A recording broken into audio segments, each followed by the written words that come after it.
Peace be with you, my dear friends. My name is Aaron Pang, and she's Beatrice de Cruz, and welcome to another episode of The Bright Side on Catholic SG Radio.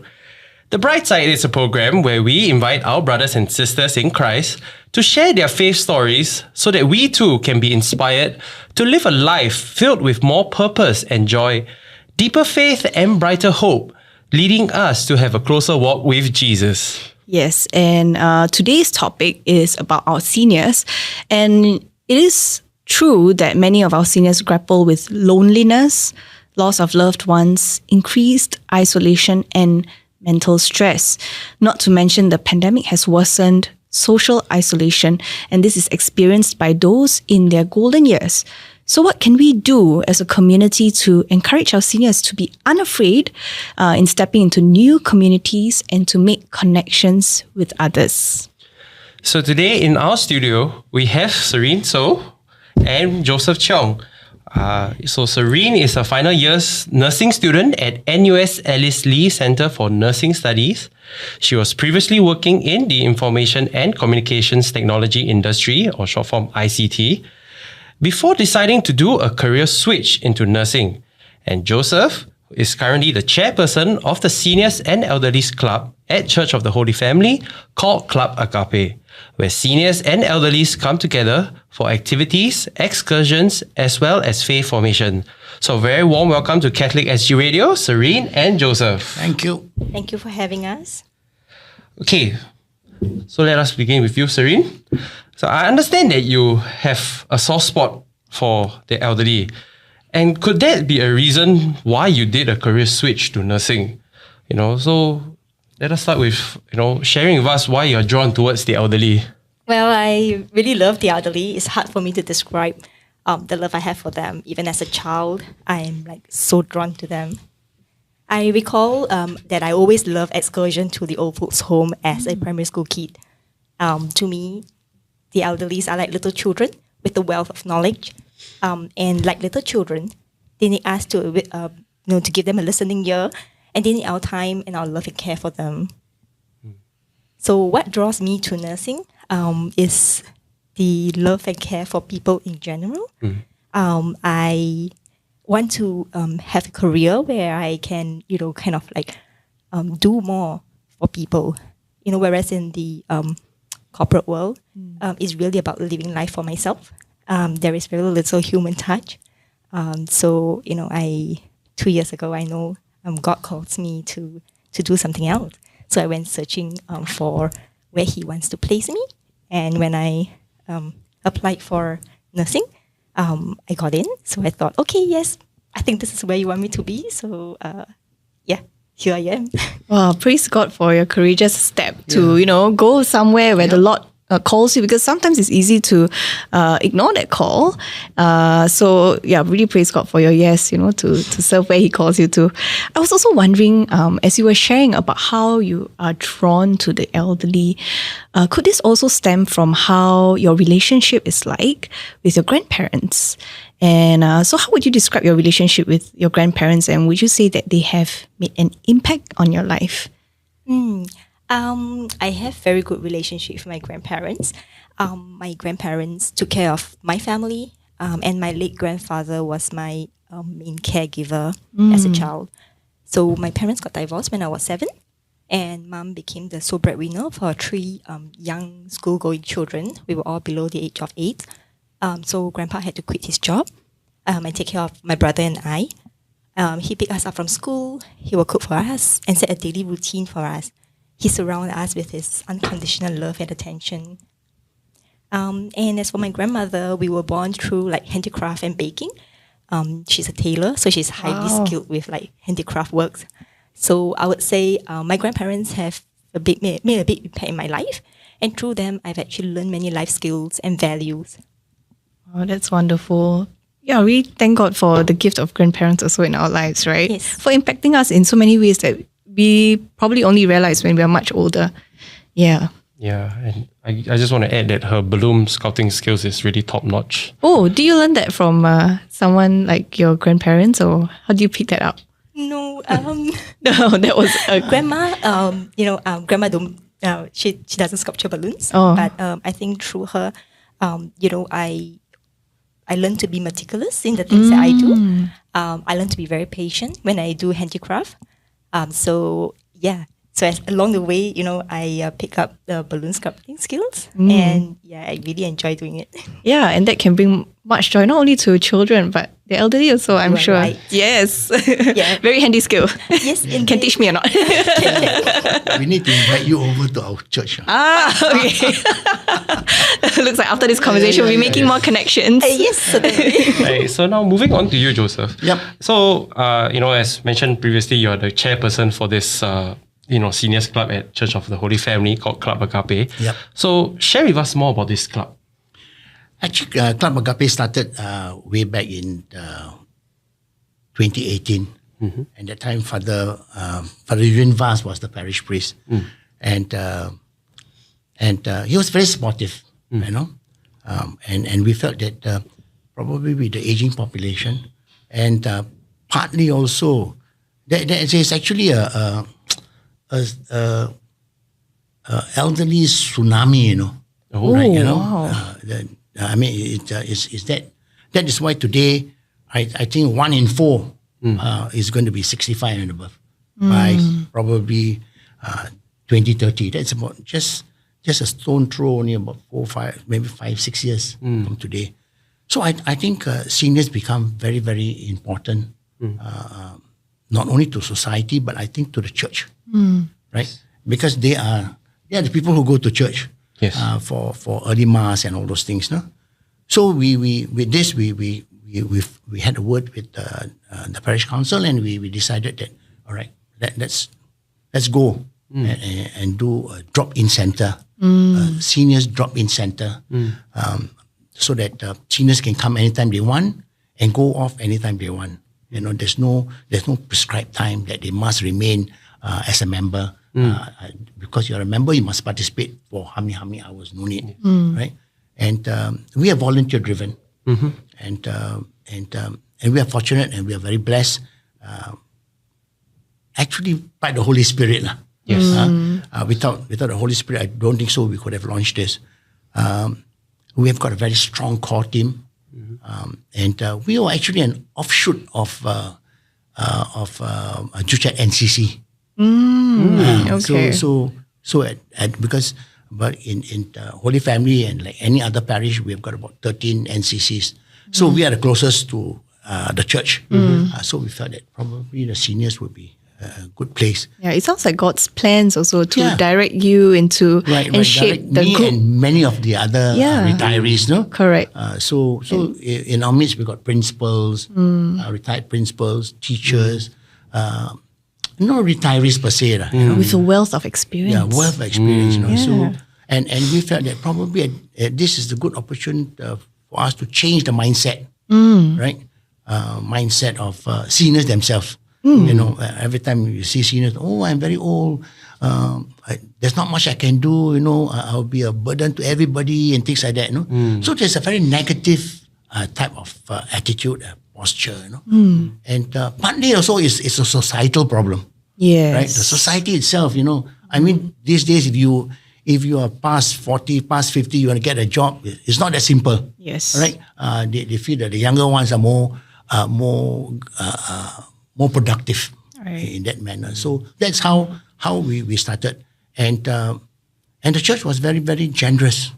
They gave us upstairs and what is a hall, multi-purpose hall, and then it's aircon.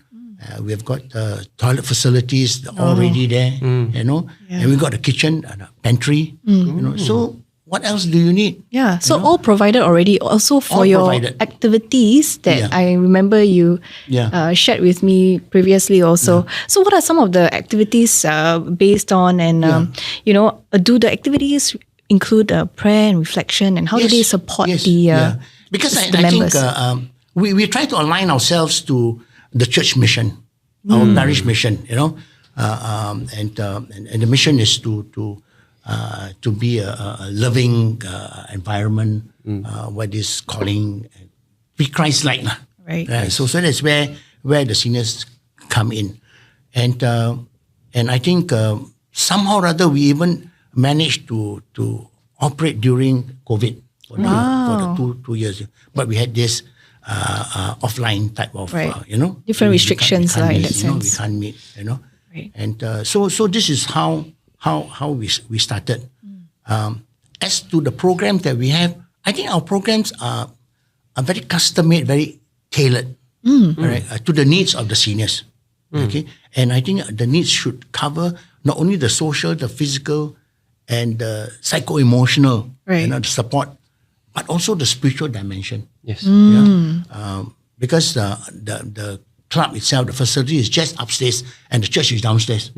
All you need to do is, and they will come very early, 6:30 in the morning, go for mass, and after they come up for coffee, so the activities that we have, like Cheong, on Mondays we have Cheong. Nice. We've got about 30, 40, and they have got Mondays and Thursdays. They on their own decided to have another additional session on Thursday. So we use the car park, and we've got the ukulele. Oh, nice. We got line dancing. We got Zumba goal. Then we got games, things like that. So these are some of the activities. But generally, and every Friday without fail, we have opening of the word. All right. So we know the seniors go to church, but when they go to church, they go and they participate in the Eucharist. Do they understand what the gospel reading is all about and things like that? So Friday, we share. We go through the gospel reading, and then all of us will share. So that when they come on Sunday for Mass or Saturday for Sunset Mass, they're already aware of what the readings are and what are the probably the important pointers Key points. of the Mass. Right. Yes. That's so true. That's how we do it. So this is some of the activities that we do. We got art and craft, Yeah. exhibition, and then we go outing. Oh, Right? wonderful. And every month, without fail, we have a monthly birthday. Yes. And you'll be surprised. They are very shocked. Sometimes some of the elders say, hey, this is the first time I'm for many years I'm having a birthday celebration. So it's loneliness. So they come, and many of the seniors, they come. We don't expect them to participate in any activities if they don't want to. They can sit around, chit chat, share, and then their concerns. Right. And then we use that as an opportunity to probably reinforce certain values, certain things for them to adjust. As grandparents, for example, in the old days, our grandparents they will take porridge, and then they will scoop it and then they blow. Then after they feed the child. But today you can't do that. Yeah. It's hygiene, no? So we tell them, and then many of them have got mates, helpers with them, and helpers get respite because they come with their owners, right? So they also get relaxed. They get relaxed, And today we are very proud to say that we have got even dementia patients, dementia seniors coming. Right. They will come, and then they're living in a world of their own, but nevertheless they know. There's one lady, I don't want to mention name. Yes. She will come and we say, "Hi, auntie, how are you?" Then she say, "Oh, good morning. You are very good, very good. Come on, let me kiss your hand." So I think it is a different ball game, But the trust is that we must have a core of very good volunteers. All our activity coordinators are free. We don't pay at all, so there's no cost to us, right? No cost to us. Everything that we have, either potluck, donation, or whatever it is. Actually, Joseph, as you were talking also about how the helpers come in, and you also have members who are going through dementia. It definitely sounds like it's a very all-inclusive community. So I was just wondering, maybe for those who are tuning in right now, who feel that, I still feel like I might not be able to, join in this community. There are some hesitations and reluctance. Are there certain criterion by which people are allowed to become members? And, how about those who are not so mobile? Are there other ways that they can still be part of this community that you are sharing with us right now, which is Okay. at Club Agape. Membership is free. Great. Free. Membership is FOC. inclusive. Great. And membership is not targeted to only Catholics. I love that. We're open to everybody. Right. Right? I mean, our intention is not to evangelize. That is not our intention, right? But we see them as seniors. Whether you are a Catholic or a Buddhist, whatever, if you're a senior, you're a senior. That's it. Yes. So your needs are quite similar. So we've got people in wheelchair coming in because the club is very accessible because we got the lift.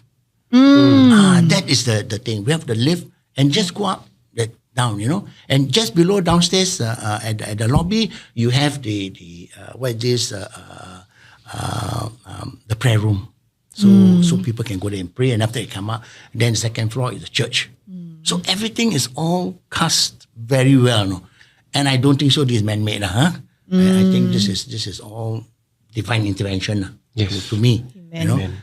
So and then we've got sing along, Oh, along, and then we have got even quite renowned ex-people coming down to participate, and all for free. That's the beauty.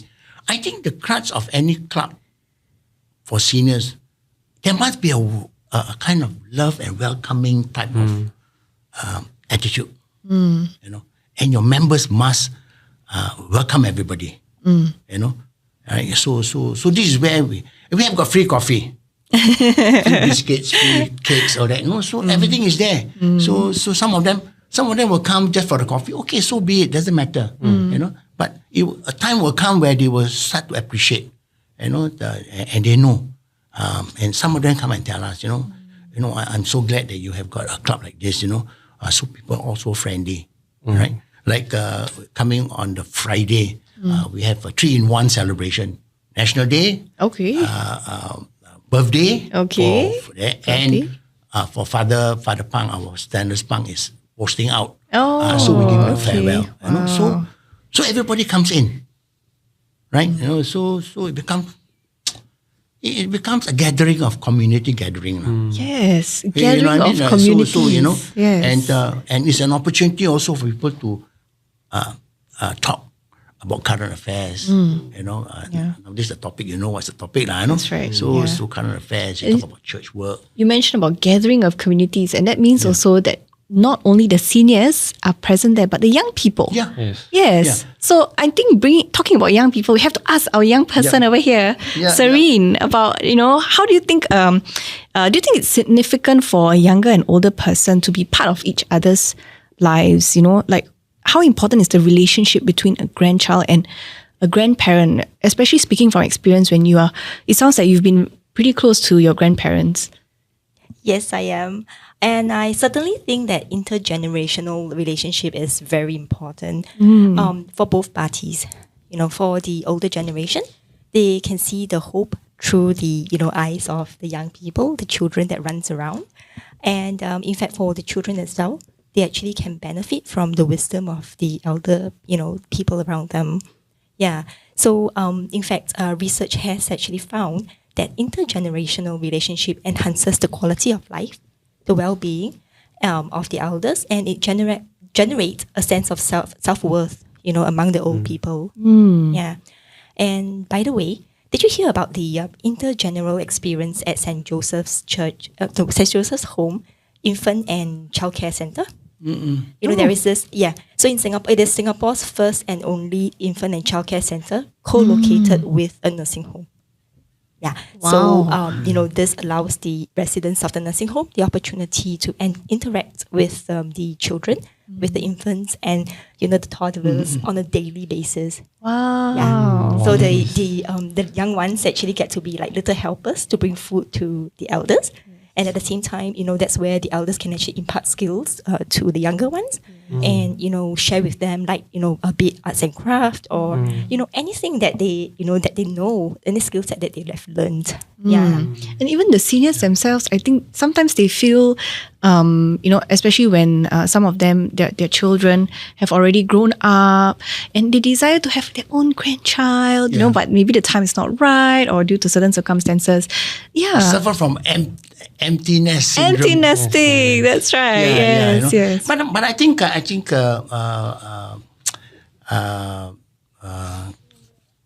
this volunteers getting a mix of young and old. The idea is very good, but there are a lot of challenges. Okay, I think even the youth themselves are already facing challenges. And what more working with seniors. But I think maybe we should change our whole perspective of how we can engage young people to come on board. They should not see seniors as recipients of services or beneficiaries of services. They should see seniors as their equal. Yes. So that is why so for the young people to come, they will give you the synergy, They give you the spirit, the young spirit. Everybody wants to be young. I think at our age, there is always a child in us. Yes. And then now we will have to draw the child out to come play. Not second childhood. No, not second Child of childhood. God. Child. Yes. So this is important. Right. Yeah. So. Yeah. So I see. Yeah. And I love how all of these things, it came from a small community, like you mentioned the Jutian NCC. Yeah. It all started with a community, and like how you mentioned about the St. Joseph Home also, the community of the young kids and the elderly. That's also another community. Right. Yeah. So I think, community is very important, especially for this case. Yeah. So before we also talk about a bit more about the challenges that we want to hear about the challenges that the seniors face. Which we'll be getting right to it. Yeah. So, brothers and sisters, if you have just joined us today on the bright side, we have Serene and Joseph. Serene is a final year nursing student at NUS Alice Lee Center for Nursing Studies, and Joseph is currently the chairperson of the Seniors and Elderlies Club at the Church of the Holy Family called Club Agape. Yes. Yes. So we want to talk about the challenges. Yes. So continuing from where we left off, share with us what are the challenges that some of them face, because I'm sure you have spoken to many of them and they have openly shared as well. Right. I think the challenges you can actually categorize into two parts. Okay. At a societal level, at a society level, there's one. I think ageism is a big challenge. Yes. People must change their mindset that to grow old means that's it. You can't do this, you can't do that, everything you cannot do. You have to depend on people and all those things. Yes, it's true. In some aspect, when you come of age, probably in the old group, right? I think in the past they used to categorize seniors, young, old, and very old. So 60 to 70, young, old, 70 to 80, and 80 to above, very old. Okay. But today is different. Today, there was a study done by one of the university that you can only call yourself an old person when you are above 80. Oh. Yes. I read about it. So it's different, no? Right. So the society as a whole must change this, right? And the individual themselves, seniors themselves. That's why I always remark. People say, a lot of aunties all very old. Then I would turn around and say, where? There are no old people here. Right? To reinforce the point that, hey, yes, we have got physical limitations. Right. Right? Maybe we need a walker or whatever it is, or tongkat or whatever it is. But in us, we are still very young. Right? Maybe that means society have to accept us at our pace, at the pace of the seniors, and not judge them by the society's pace. The young or the young, you're not young. That's very right. I mean, that's it. So I think, as a remark some time back, I say, all the seniors are actually from the University of Life. Yes. Ooh. Yes. That's indeed. very interesting. Yes. The life experiences. They have been parents, have been grandparents, mothers. Yeah. So they can. On that note also, I wanted to, because you said University of Life, so I can't help but ask this question, how do you think the elderly, the seniors, the graduates, or not yet graduates, those part of the university of life can contribute to the life of their extended families, because family is the basic unit of community also. So how can the seniors be part of that and contribute to that? I think there needs to be a self-awareness and self-examination for the seniors themselves. I'm a grandparent. Okay, I've got 2 daughters and I've got 3 grandchildren. Oh, beautiful. But they are already in the 20s. I see. You know, right? When they are young, that is where our relationship and connect with them. So we should not waste that time, to link with our grandchildren. Right? Because when they grow old, they go to the university, go to secondary school, and college. I think they got no time for you because they got their own friends and all that. Friends, so to really grab the opportunity you must grab to the opportunity, spend time with them. Right. And I think grandparents have to be a model. Model, and from the spiritual part of it, when you go to church, don't just go to church and then come out, become a different person. Right? You know what I mean? Right? So they will look at you, and then they will see. And they can sense your love. Yes. They can sense your concern for them. And that's how they learn, children. They observe. Right. I used to stay in Juchet, where this walk-up terrace, walk-up apartment.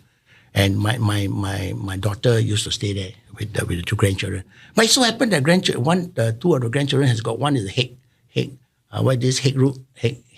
school, boys' school, Hague Road, and then the other one is Tanjung Katong Girls. And they were staying there, and I was staying in Hague Road. So what do? We switch house. We say, okay, all the grandchildren you come and stay in Hague Road, so that in the morning you don't have to get up so early to go to school. Yes. And then the helper can bring. And then we we went back to the old place. So there are a lot of opportunities for grandparents to be involved in the lives of the family. So I think you got to set by example. Yes. And then you must know the modern way of child upbringing. Okay. Parents must understand, Right. You must understand today, many of the young couples, they read a lot. Yes. And they already got a mindset of how to bring up the child. So you as a grandparent, you cannot say, oh, we used to do this. Last time I was brought up in this way. Last time I was brought up in this way. It doesn't work that way anymore. That's right. So you have to accommodate, and adjust. So it's the way of thinking that is different. And sometimes the way of communication can also be different. So I actually wanted to ask Serene, if you've ever found it difficult to communicate with your grandparents, as what Joseph has been sharing also, sometimes there are different ways of thinking. So would you say that your grandparents, as you continue to build your relationship with your grandma, right? Would you say that the seniors can be open to new ideas, or do you feel that sometimes they've already made up their minds on certain things, Yeah. So how do you feel? How do we discuss certain matters with our grandparents, or our seniors? Hey, I must say it can be challenging at times. Just to be honest, right? And especially when they feel that they have authority, given that they have actually lived more life experiences than we do. But at the same time, I think as a younger generation, sometimes we just have this preconceived idea that, hey, they're out of touch, and you're just so hard to communicate to, would you even understand me? But as you rightly mentioned, it's like, sometimes it's us who actually have that preconceived idea that, they can't be communicated to. But I think at the end of the day, it all boils down to communication skills. Are we actively listening to the needs of and concerns of the elders? Do we give constructive feedback? Do we accept constructive feedback ourselves? And have we been patient and shown empathy, in our approach to them? Yeah. So if we actually try all this, right, and we have established a certain level of trust with the elderly, you will realize that it becomes a lot easier to actually discuss topics with them and to share your thoughts with them. Yeah. So it boils down to communication skills. It's right. not, it's communicating with anyone else. It's not just like, like the ageist mindset that Joseph just mentioned as well. It's so true. It's like if we have that preconceived idea that they can't be communicated to, then, you just blocked out that whole possibility of, Exactly. Yeah. I like how you mentioned about there must be that space and time created, as what Joseph said also, to have that open communication, right? Yeah. So true, so true. Yeah, because, sometimes most of the elderly that I interacted with, they always like to say this line, I eat salt more than you eat rice. Yeah. Okay. Which, Is it something that your grandparents, because you're close to your grandparents also, right? my grandparents live by this quote. They always like to say, I eat salt more than you eat rice. How old are you? You don't know anything. We've been through a lot. I think at the end of it, there must be mutual respect. Amen. Right? Mutual respect. True. And also, we must be open. Both sides must be open, We must be open, Yeah. So sometimes I will be in a debate with my daughter when she was much younger. Yeah. And then at the end of it, we lose track of what We're actually talking about. Then my It daughter will happens. come and say, Dad, actually, what's your point? What's your point? So I think they have got their own cast of ways of thinking, and this is a consequence of a more affluent society, a more educated society. Because your children are more educated now. They are in universities, they are working, and in the policies and all those things. So there's no way in you trying to try to cram their thinking. So sometimes my daughter will say, Dad, you are like the old record, no? Or the same thing, So then we realize, okay, I mean, as a parent, it is not in our DNA to say I'm sorry, But deep inside, I think they have got a point there. So sometimes there's this question of I'm sorry. I think probably you have a point. This is to accommodate. We are not sacrificing our principles. We are just accommodating, adjusting. Maybe you have a better idea. Yes, why not? That's true. And then we learn from there. Yes. So I think that is how we should go when we are grandparents. Grandparents are there to play with the children. Yes. But at the end of it, the responsibility of upbringing is the parents. I see. Right. So you don't go and go against the way. Cut jalan they say. No TV. My children all no TV, no handphone. And then you go churi, you give. That's bad already. Right. So I think we need to be more pragmatic, be more aware of the current generation, different. We had our time. Yes. And we treasure our time, but they have their own time also. So this is their time. Wow. So leave it to them lah. Yeah. So, speaking about time, before we end off this interview, and this question is for the both of you. So how or what can we as church, do to honor and value, to involve and support the elderly in our parish communities? I think as a start, we need to acknowledge the gifts and talents that our elderly generation have. And then we need to see how we can actually leverage them. For example, they can teach a craft, a skill, through workshops and all. We need to give them a sense of purpose, to help them to feel that they are contributing members to society, and in our parish communities as well.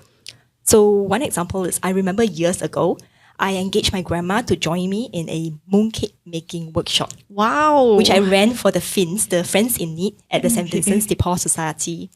So grandma was so energized and she went about purchasing everything needed for the workshop. And she even told me how to facilitate the workshop. Wow. And everyone was so amazed at what my grandma could do at her age. And they started praising her and all, and she was so delighted and proud. Like years on now, she still talks about it with pride. Wow. Yeah. So it's like enabling them, giving them opportunities to actually shine their lights. Yeah, really, true. Because you when you talk about mooncake, it's not easy to make mooncake. I'm sure you know that too. Easy to eat. Easy to eat. When I run the workshop, it's not like I know how to make it. I'm just like, okay, please help me. So this is exactly what at Club Agape also that you're doing also. How about you, Joseph? What do you think? I think the church, society and church must recognize that there is an aging population and that our seniors are living longer. Is it good or bad? I don't know. It's the matter of the quality of life. Yes. So therefore, this senior cohort, they're not homogeneous. Okay? Because my generation and my parents' generation are different. Our needs are different. Correct. Today, the new young old coming in, their needs are different. They're more educated. It is like community center, right? Old days. Last time you have a TV there, everybody go and sit down there, very happy there's a TV. Today, you put a TV there only, nobody will come. Right? It's not attractive enough. So seniors has got different needs. Right? And you have to model your programs and services to their needs. Right. Right? So this is one thing. But I think as a church, I think let's not just focus on youth.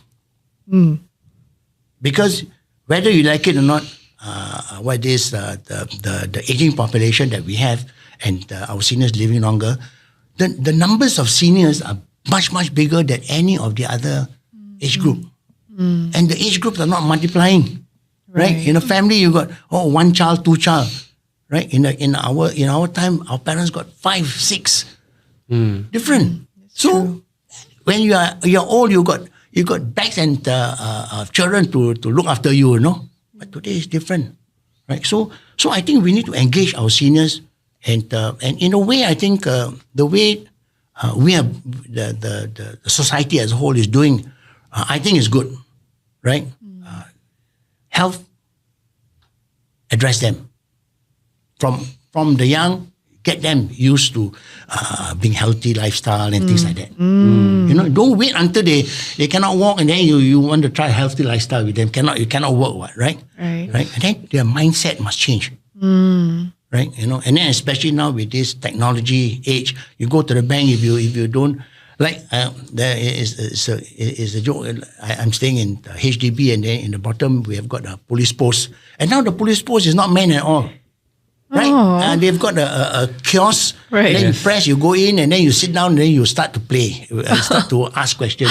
Now, seniors get frightened of this, So coming back to church, I think church need to understand the psyche of our seniors.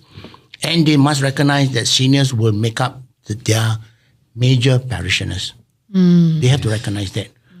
So we have got to engage the seniors on equal footing with the youth, and the parish as a whole, and see how we can tap the resource, the expertise of seniors. Right? We've got 3 principals, ex-principals in our club. I'm sure you can put them to better use than just to be our club member. Right? Yes. Right. You know what I mean? Right. They can organize the tuition classes. They can organize